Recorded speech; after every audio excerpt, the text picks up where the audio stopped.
हेमंत सरकार के दूसरे कार्यकाल में बीजेपी की तरफ से पहला बड़ा प्रदर्शन किया गया। आक्रोश मार्च निकाली गई। महिला आक्रोश मार्च। नारी वंदन अधिनियम जब लोकसभा में गिरा, इसके बाद पूरे देश में बीजेपी एक नैरेटिव सेट करना चाहती है कि इंडी गठबंधन से जुड़े अलायंस के लोग महिला विरोधी हैं, महिला आरक्षण के विरोधी हैं और इसलिए हर जगह प्रदर्शन किया जा रहा है। झारखंड में बीजेपी के लिए बड़ा मौका था। आदित्य साहू प्रदेश अध्यक्ष बने, उसके बाद से कोई बड़ा आंदोलन नहीं खड़ा हो पाया। विष्णुगढ़ वाली घटना पे बीजेपी का छीछा लेदर हुआ था। बीजेपी को मुंह की खानी पड़ी थी क्योंकि कार्यकर्ता बीजेपी से संबंधित निकल गया था। इसके बाद कई जगहों पे, कई बड़े प्लेटफॉर्म पे बीजेपी की खूब आलोचना हुई थी। लोगों की तरफ से भी बीजेपी की रणनीति की आलोचना की गई थी। प्रदेश अध्यक्ष बनने के बाद आदित्य साहू जी का पहला मिशन फेल हो गया था। उसके बाद बीजेपी को इंतजार था किसी बड़े मौके का और महिला नारी शक्ति वंदन अधिनियम ने बीजेपी को वह मौका दिया। आज झारखंड बीजेपी की तरफ से बड़ा मार्च निकाला गया जिसमें कई बड़े नेता शामिल हुए, या यूं कहें झारखंड में बीजेपी ने इस बार शक्ति प्रदर्शन किया है। झारखंड बीजेपी कितनी शक्तिशाली है, आज के आक्रोश मार्च में यह दिखाने की कोशिश की गई। इस आक्रोश मार्च में प्रदेश अध्यक्ष आदित्य साहू पहुंचे, केंद्रीय मंत्री अन्नपूर्णा देवी और संजय सेठ खुद मौजूद रहे, पूर्व मुख्यमंत्री बाबूलाल मरांडी, मधु कोड़ा, अर्जुन मुंडा, अमर बावरी समेत कई बड़े नेता रहे। विधायकों की बात करें तो नीरा यादव मौजूद नजर आई, मंजू देवी मौजूद नजर आई, पूर्णिमा दास साहू, मतलब सारा लाव लश्कर जो बीजेपी के पास था इस आक्रोश मार्च में देखने को मिला। इस आक्रोश मार्च में बीजेपी के पास दो वजह थी जिसलिए इस आक्रोश मार्च को इतना बड़ा करने की कोशिश की गई। पहला तो कार्यकर्ताओं को संदेश देना कि बीजेपी अब बैकफुट पर नहीं है। विधानसभा सत्र के दौरान जिस तरीके से बीजेपी बैकफुट पर नजर आई थी उसने कई सवालों को जन्म दे दिया था।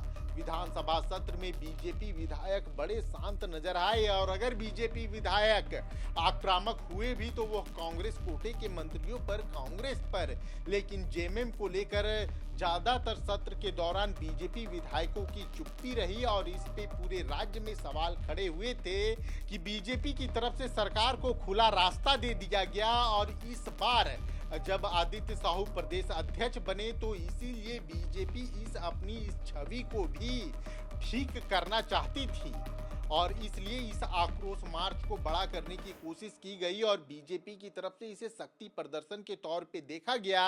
मोराबादी मैदान से शुरू हुई आक्रोश मार्च मेन रोड तक पहुंची और इस दौरान कांग्रेस और जेएमएम के खिलाफ जमकर नारेबाजी की गई। नारी शक्ति वंदन अधिनियम के खिलाफ कांग्रेस और जेएमएम दोनों की तरफ से मतदान किए गए थे और खुले मंचों से हेमंत सोरेन ने बंगाल में इस बिल की आलोचना की है। उन्होंने प्रधानमंत्री मोदी और बीजेपी को पॉकेट मार तक करार दे दिया। अब सुनिए कि देखिए इस बिल को लेकर अभी भी एक मत नहीं है। कई राजनीतिक विश्लेषक, कई राजनीति के जानकार इस बिल की अस्पष्टता पर अब भी सवाल खड़े कर रहे हैं। बीजेपी इसे बड़ा मुद्दा बनाना चाहती है लेकिन ममता बनर्जी और पूरे देश के कई नेता, कई महिला नेताओं ने इस बिल की आलोचना करते हुए कहा कि बीजेपी अगर आरक्षण देना चाहती है, अगर महिलाओं की भागीदारी बढ़ाना चाहती है तो इन सीटों में बढ़ाए। अभी अगर पार्टी के अंदर बीजेपी पहले एग्जाम्पल सेट करे। झारखंड बीजेपी से भी सवाल पूछा जाएगा कि क्या आने वाले विधानसभा चुनावों में पार्टी कोई बड़ा एग्जाम्पल सेट करेगी। क्या इन संख्याओं में 33% का आरक्षण महिलाओं को दिया जाएगा। बीजेपी नारी शक्ति वंदन अधिनियम और परिसीमन को लेकर जो दावे कर रही थी उस पे कई लोगों को संदेह था। 33% सीट बढ़ाने से कुछ लगभग 800 से प्लस सांसदों का आंकड़ा जाता, लेकिन इसमें आरक्षण रोस्टर क्लियर नहीं था और कई तरह के ऐसे मामले सामने आ रहे थे जिसे लेकर स्पष्ट नहीं हो पा रहा था कि इस बिल किस तरफ से जाएगा। कभी बताया जा रहा था कि जनसंख्या को लेकर परिसीमन किया जाएगा, तो इसमें साउथ के जो राज्य हैं जो लगातार जनसंख्या नियंत्रण पे काम कर रहे थे, पीएम मोदी भी लगातार जनसंख्या नियंत्रण को लेकर संदेश देते रहते हैं, तो अगर जनसंख्या को लेकर परिसीमन और लोकसभा की सीटों का बंटवारा होगा, सीटें बढ़ाई और घटाई जाएगी, तो इससे जनसंख्या नियंत्रण की जो सोच है उसे बड़ा झटका लगता हुआ दिखाई देता है।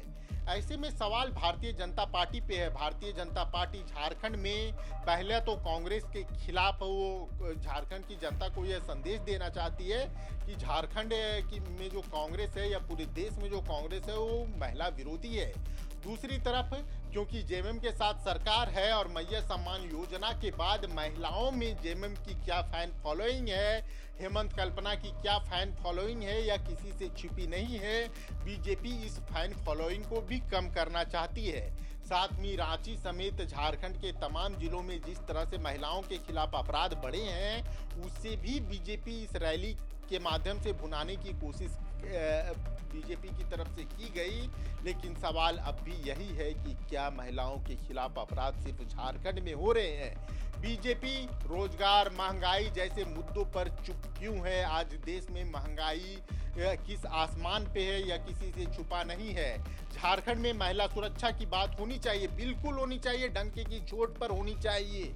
महिलाओं के लिए एक सुरक्षित वातावरण बनाना चाहिए। लेकिन बिहार का क्या? बिहार समेत कई ऐसे राज्य हैं जहां भारतीय जनता पार्टी की सरकार है, वहां भी महिलाओं के खिलाफ जो अत्याचार है, महिलाओं के खिलाफ जो आपराधिक घटनाएं हैं वो कम होने का नाम नहीं ले रही है। इसका कंपैरिजन ये नहीं है कि झारखंड में जो हो रहा है वो सही है। झारखंड सरकार कटघरे में है। झारखंड सरकार को महिलाओं की सुरक्षा सुनिश्चित करनी ही पड़ेगी, नहीं तो इस सरकार को भी अपना भविष्य देखना पड़ेगा।